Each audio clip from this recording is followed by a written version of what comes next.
February 19th, 2013, 6 a.m. While the rest of the world sleeps, a teenager in Perth, Australia is wide awake. He isn't a spy, he isn't a soldier, he's just a kid in a messy bedroom staring at a monitor. But in the next few seconds, he and a small group of friends are about to do the impossible. They aren't just logging into a video game, they are unknowingly walking through the digital front door of the United States military. They didn't want nuclear launch codes. They didn't want state secrets. They just wanted to play Call of Duty before the rest of us. And for that simple, reckless curiosity, they would pay with their lives. They called themselves the Xbox Underground. To them, the internet was just a puzzle to be solved. They were obsessed with peeking behind the curtain of the gaming industry, using basic exploits to wander through the corporate servers of Microsoft like ghosts. It was a rush, a feeling of godlike power. But the problem with the digital world is that there are no fences telling you when you've wandered off the playground. One night, while tunneling through a partner network in search of unreleased games, they stumbled into a server belonging to a defense contractor called Zombie Studios. They saw files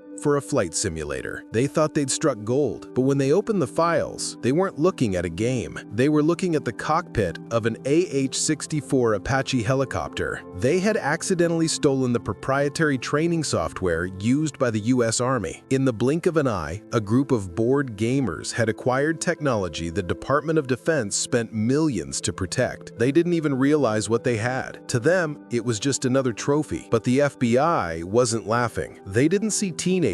They saw a sophisticated international threat. The response was a sledgehammer. The raid didn't look like the movies. It was brutal and grounded. Boys dragged out of their bedrooms in handcuffs. The prosecutors threw the book at them. Conspiracy, computer fraud. These kids were facing decades in federal prison alongside violent criminals. The pressure was too much. The group fractured. Some took plea deals. Their futures erased instantly. Others fled, living as fugitives, exiled from their homes forever. And that is the tragedy of the Xbox Underground. These weren't villains. They were explorers who didn't have a map. They proved that the billion-dollar security systems of the world's most powerful entities were fragile. But the price of that lesson was their future. The silence in those bedrooms now is deafening, and we are left with the uncomfortable truth. The government didn't destroy them because they were dangerous. They destroyed them because they were right.